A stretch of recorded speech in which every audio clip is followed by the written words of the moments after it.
But I want to get back. We've all watched the debates. We watched the debates as much as we can stomach them. And listen, there's this circus atmosphere around them. But one of the things that was pointed out, and I saw this on the news last night, Rachel Maddow had. I don't care what people think of Rachel Maddow.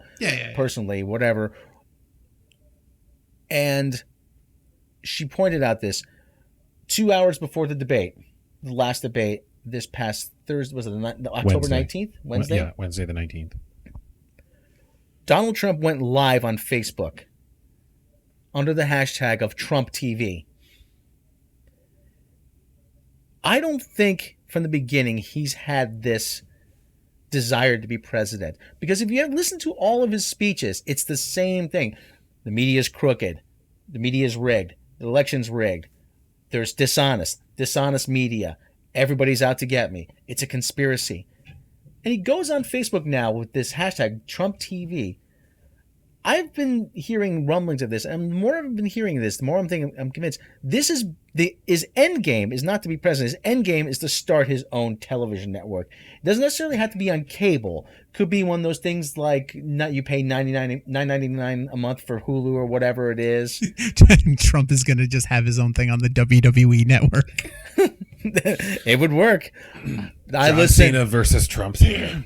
By the way, that's actually one of the few things that does make me want to vote for Trump is the idea that the total package Lex Luger will be his Secretary of Defense. Yeah, like Vince McMahon is going to get a cabinet position. Secretary of Commerce Stephanie McMahon.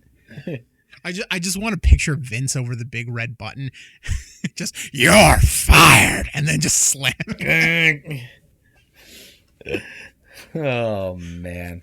But yeah, I had heard. I think there'd been speculation when he first entered the race that because the Republican Party was not able to really generate any viable candidates, he was like, you know what, let me do this, because he's been taking shots at Obama for many years and kind of just been a political loudmouth, just criticizing a lot of things going on, and somebody probably said, why don't you try? So he did, just to kind of prove a point, and I don't know that anyone expected it to get to this point. But yeah, I think you're right that was never the end game. But now that it's gone this far, like what are we turning this into if we're not going to win? Oh shit! I have a chance to win this thing.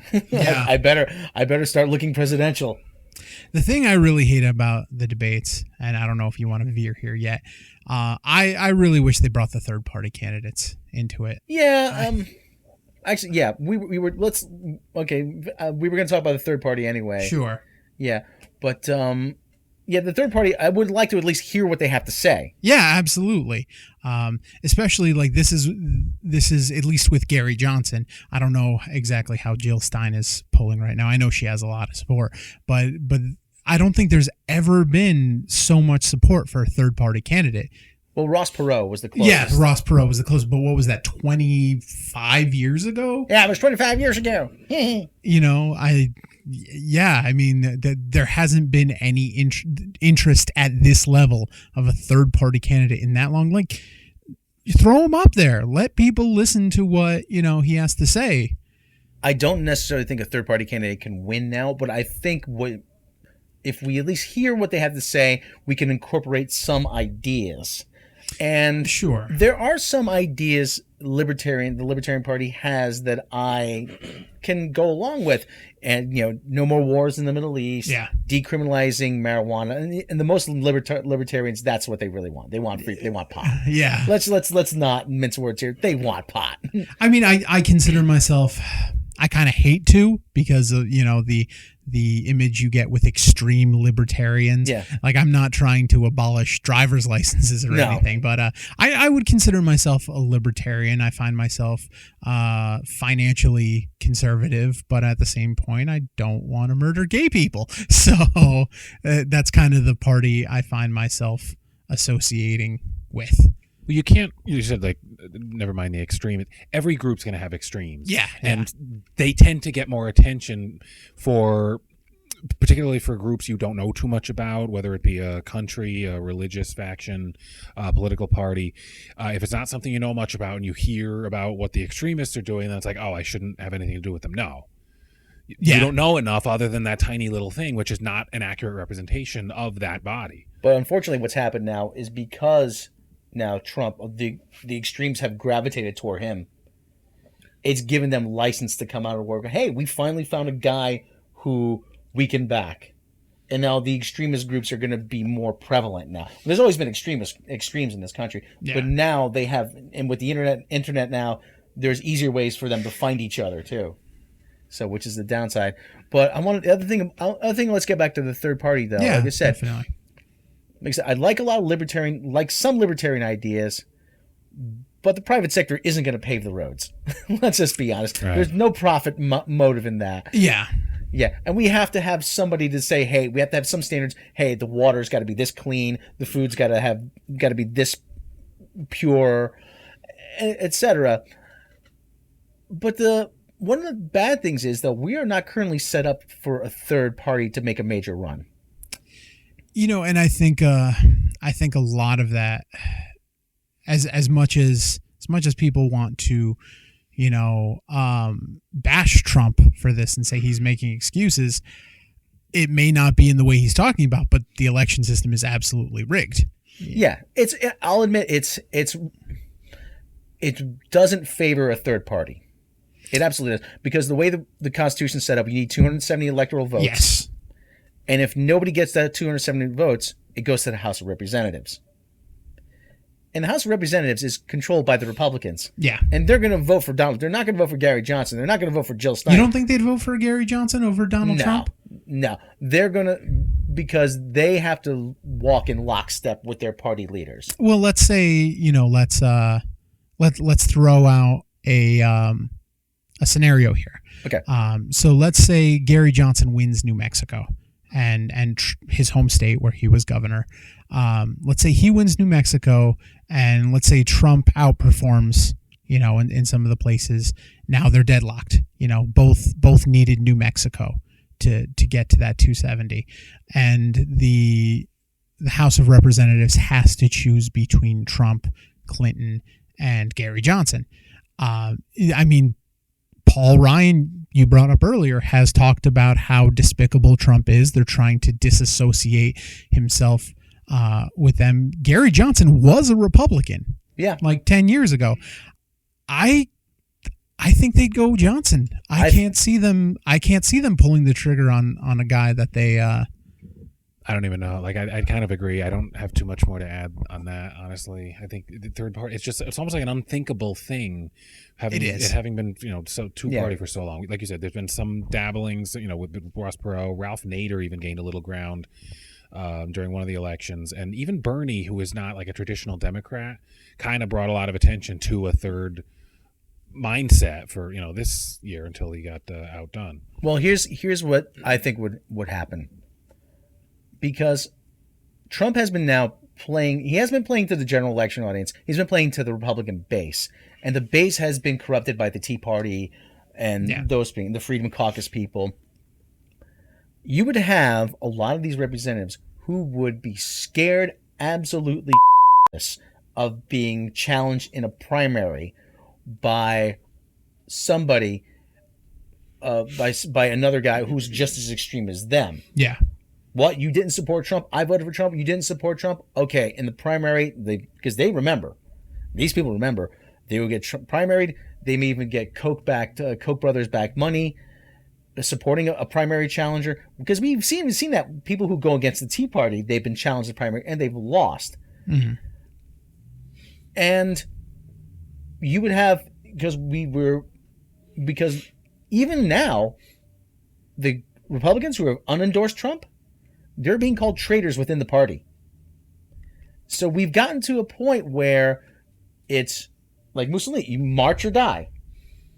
And you have guys who are very concerned about their future. Oh, I have to go along with with what the party is. And this guy is now the standard bearer of the party. But the thing is that party is, you talk about the people who have kind of disassociated themselves with Trump in the party. At this point, that's most of the party. Yeah. So I think I think going with someone else over him, if given the chance, I don't think that would ruffle as many feathers as it would, if this was Mitt Romney 4 years ago or John McCain 8 years ago. Yeah, that's a good point.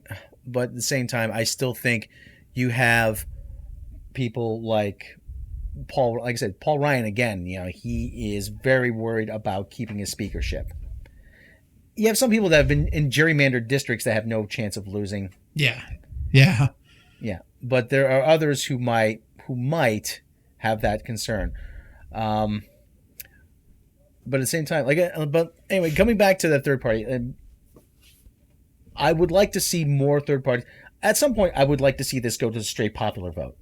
Yeah, absolutely. And I mean, I understand why it wasn't, put in popular vote back when the country was established in 1776. The founding fathers were afraid that the people would elect to put King George back in place. I get why they went with the Electoral College, because they wanted to have some form of control of who the people could choose. But that's not a worry anymore. We're not gonna elect, another country to take over us. It's time to drop the Electoral College. The Electoral College is a formality now, though. That's the other thing. It served the purpose once, but I really do think it is time to go to straight popular vote. And that's where I think a third-party candidate could gain traction. Could potentially, yeah. I honestly, the reason I'm going to be casting my vote for Gary Johnson as opposed to one of the two major candidates is we live in not a swing state. We live in Connecticut. No matter who I write, I could write Rob Gallo on that piece of paper. Sweet! Yeah, let's start a movement. Everyone listening should do that. And whoever Connecticut resident who does that, every U.S. resident who's voting, vote for Rob Gallo. Yeah. What's going to be the name of my party? The beer party? The Shlomo party. The Jewish robot party. The Jewish robot party. The salam, not salam alaikum. That's Muslim. I'm cross appealing right there. See, I'm bringing Jewish robots and Muslims together. Make America giggity again. There you go. Yeah, living in Connecticut. No matter what name I write on that piece of paper, Hillary Clinton is getting my vote. It doesn't matter. So by voting Gary Johnson, for me, I feel like that's the only way I can actually cast a vote that matters, because if he can get 5%, the Libertarian Party can actually get funding from the federal government. Yeah. It's the only way I feel like I can vote and it matters, and I'm actually working to something. We should bring back the Whig Party. I don't even know why they left. They became the Democrats, didn't they? I don't know. Didn't they? We have to look this up for next time. Yeah, no, I think they were a completely different party. But yeah, the last third party candidate who actually won a presidential election was Abraham Lincoln. So he was a Republican. Yeah, he was a Republican. Well, they were third party back then. Oh, how times have changed. Yeah. So I mean, I don't want to count out completely the third party, and I'm going to vote for. And I know everyone gets on his case about the Aleppo thing. It doesn't bother me, and the reason it doesn't bother me is because he's a libertarian, and his foreign policy is let's not get involved. If he actually wanted to do something and had an answer other than let's not get involved, then it'd be worrisome. Hey, what do you want me to know about Aleppo? I don't want to get involved. Yeah, exactly. Like, what, you don't know? And just the indignation. The New York Post actually put out an article bashing Gary Johnson for not knowing what Aleppo was, and they had to make 5 editorial corrections because they didn't know what Aleppo was 5 times. Does Trump run that paper? That brings us to the media. I mean, how people think the media has just been so cowed by everything. Yeah. Yeah. Another thing I wanted to bring up is about how there's a lot of people who think now you can disagree with the media. Oh, a newspaper. You can disagree with the New York Post. You can disagree with the New York Times. You can disagree with CNN, Fox, and MSNBC, whomever. That doesn't make them biased. Well, it does in some cases, but bias is not necessarily I disagree with you. Yeah. Bias is being in the bag for somebody. Yes. Yes. And yeah, okay, MSNBC was leaning toward Bernie, and CNN, they call CNN the Clinton News Network. But the only real unbiased news we get, like you said before, Dave was talking about this before. It's Fox News? No, is actually the BBC. That was a joke. Fox, Fox News, home of Son of Zorn. Although, my wife actually sent me a clip from Fox News about I don't know the kind, I don't watch Fox News, but one of the anchors had apparently tweeted something about Chris Brown. Oh yeah. He put something about like I don't remember what it was, but the guy kind of turned it around and made a hitting Rihanna joke. And it became like this big thing. So he had a quote unquote apology online. I'll have to send it to you. It's one of the funniest things I have ever heard. Okay, it actually made me like Fox News for a brief moment. Okay, send me that later. Yeah, that should be funny. Yeah, but actually, we were saying the only really good news source now is actually BBC World News. And if you don't download the app, you youngins, you millennials, if you're listening out there. We're assuming there is an app for that. There probably is. Yeah, BBC World News app. Yeah, it's actually a pretty good app. But so anyway, like I said, I think the end game here is Trump TV. He's got enough of an audience where he can monetize it, and they'll send him $9.99 a month, and to buy his male vitality juice that Alex Jones will sell him through. What's going to air on Trump TV? Just all Trump? Old episodes of The Apprentice. Yeah. Highlights from Fox News from a few years ago. All Trump all the time. All in the family. Just like 6 hours straight of him running down Miss America contestants. I would actually pay $9.99 a month to watch that. She's an eating machine, I told you. I would love to watch I don't think any of us here think Donald Trump is an attractive man. No. I would He's barely human. I would just love to watch that toupee wearing pumpkin go up to all these beautiful women and just run them down. Like he would have any chance with them if he wasn't a multi-billionaire. Yeah, what was the old joke about Bill Gates? About multi-billionaire. Yeah, I'm sure. I think I told this joke. I'm sure Melinda Gates is with Bill because of his rugged good looks and his chiseled physique. Pretty much, yeah. Yeah, money makes up for a lot of deficiencies, I'll tell you. I want a man who has a sense of humor. Yes, $12 billion could buy a lot of jokes, let me tell you. Donald Trump honestly looks like a chipmunk turned into the Hulk. We got to discuss why there's an Asian Hulk, actually, later. We have to discuss. Yeah, I think that's a completely different podcast. Well, next RMP we're gonna do that. I don't know why we brought that up. Okay, but anyway. So, Melman has he's given us the signal. We're gonna have to start. We're gonna closing some final thoughts. Jake, your final thoughts on this election? My final thoughts on this election is I'm going to summarize them with my beginning thoughts. This is just a bet. Like somebody out there just made a bet saying we could throw anybody out there and people will pick from these two. And somebody just won and won huge. What are the two guys from the trading places, Don Ameche and the other guy, the Duke brothers? What was the other guy? I know what you're talking about. They're exchanging $1 in the men's room at that on the stock exchange. This is, I bet you $1. I don't remember who the other old guy was, but I know I know what you're talking about. Yeah. I bet one of them was Trump. Yeah. I bet you that I could run for president and get right up and get right to the general election.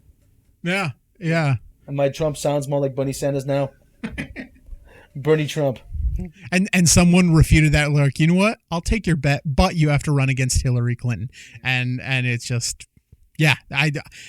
Every 4 years, everyone says that, these are two of the worst candidates these are actually the two worst candidates in history. These are two of the I would take Michael Dukakis at this point. I'd take Ulysses S. Grant at this point. In his current state? In his current state. He's actually buried in the Bronx. Entombed in the Bronx. Nobody's buried in Grant's tomb. But that's another discussion. Yeah. For the Asian Hulk podcast. I would take drunken Ulysses S. Grant skeleton. We don't as have our a president. Ulysses S. Grant impression, so we can go to. We don't know what he sounded like. Well, I mean, at that point, we all have a Ulysses S. Grant impression, and no one can prove us otherwise. I'm Ulysses S. Grant, and I'm running for president. Ulysses S. Grant is Stewart from Mad TV. No! Lincoln always said that black people aren't so bad as long as they keep their hair nice. Okay, Dave, do you have a Ulysses S. Grant impression? I think, but I'll just sit here quietly for 20 seconds. No! Okay. Look at the country I can run. Dave, you're fine. It's gonna be hard to top that. Your impressions. I'm voting for Chuck Norris. I think that's what this country needs. I think it's just been one of the most unbelievable things. You know, we're living in a TV episode now that's like somebody's dream, and it's like every day, are we gonna wake up from it? Nope, still going on. So, yeah. Talking to the microphone. Fine, I'm voting for the Stay Puft Marshmallow Man. Yeah, it's one of those. It's sometimes when you have one of those weird, like really highly cognitive dreams, and then you realize, oh, this is a dream, and you can just pull yourself out of it. We're trying to pull ourselves out of it, and we can't. We just like, hey guys, it's time to wake up now. It's time to wake up now. Yeah. I'm like, no, there's no waking up from this. This is our future right here. I think I'd take W back at this point. Don't say that. No, I mean it. I think I would take W back at this point. Looking back at W compared to this, W looks really rational compared to some of these guys. Seriously. You think people will have it back? Yeah, you think so? Tell you what, how about you run for president, W? And I'll be your vice president. That sounds good, Jake Bentley. He wouldn't call you Jake or Ben. He'd call you by your full name. That sounds good, Jake Bentley. Sounds good to you too, Jake Bentley. I've been silently doing my Ulysses S. Grant impression for the past 2 minutes. That's silent Ulysses S. Grant has been his current state for the last 200 years, 150 years. So, do I look like a $50 bill yet? I just want to yes. say, I just want to say for the record, whoever changes the 10, puts Harry Tubman on the 10, that's gonna be really awkward paying for lap dances from there on out. We're making it rain, Tubmans. Have that judgmental face looking up at you. Oh. You tip 50s at the strip club. You make change though, right? Yeah. Okay, so like I said, wrapping up. I think the end. Who do we have to talk to get Lindsay Lohan to put on the $1 bill? Donald Trump. He just won my vote then.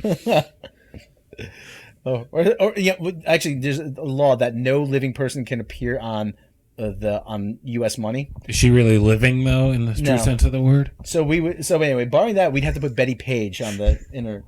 I don't think enough people remember who that is. But she's been dead long enough. I mean, I want Lindsay Lohan on the ones and Willie Ames on the 5s. We're gonna put Bruce Lee on the 100. And which denomination? No, Bruce Valanche. Oh my God. And which denomination will have Alf? That would be the mythical $10,000 bill. There's actually a $100,000 bill. Yes, Wilson I think was on it. President Wilson. No, McKinley or something. He was on one of the short-lived higher. I think Wilson was on the highest ever, 100,000. Yeah. Because everybody needs $100,000 bills. Okay. To buy stuff at 7-Eleven. All right. Well, Melman has given us the signal again. He's already taken 2 dumps in the last 5 minutes. I believe that's the signal. We're gonna have to. Who's driving Melman home this time? Not it. Oh, damn! Good thing I got that sunroof on the car so he can put his head out. Damn, Melman! He better not have any. He better not have any beans to go with that chump. Yeah, I just can't deal with the fish breath. So okay, final thoughts, Jake. Burn the whole thing and start over. Final thoughts, Dave. Please help us. My final thoughts is, we suck. We're sorry. For the rest of the world, we're sorry we had to do this to you. But Yeah. We're going through our awkward teen phase. So. Pilot light. wrong podcast, Jake. That was Ulysses S. Grant. Ulysses S. Grant is singing my theme song, Pilot Light? Yeah. Okay. Well, anyway, we're going to sign off now. I'm going to have to drive Melman home. Dave, Jake, good having you here again. Thanks for having us. Thank you. And we still haven't gotten that call from South America about booking us in the Zika Free Hotel. It'll come. Yeah. Like I said, $3 million a pop, which is about $50 in the US. So they're still cleaning up from the Olympics mess. Yeah. So anyway, if you're still listening to this podcast, hoping to hear something insightful, I pity you. Yeah, no, you totally picked the wrong podcast for that. Nothing we say matters. It's just, and we're just leaving it at that. So we strive to be like one of those film strips they used to make you watch in grade school. We hope we've succeeded. So until next time, we're going to get out, vote often, vote early. And until next time, we'll see you on the flip side. Jake? Word. Robot. Woot.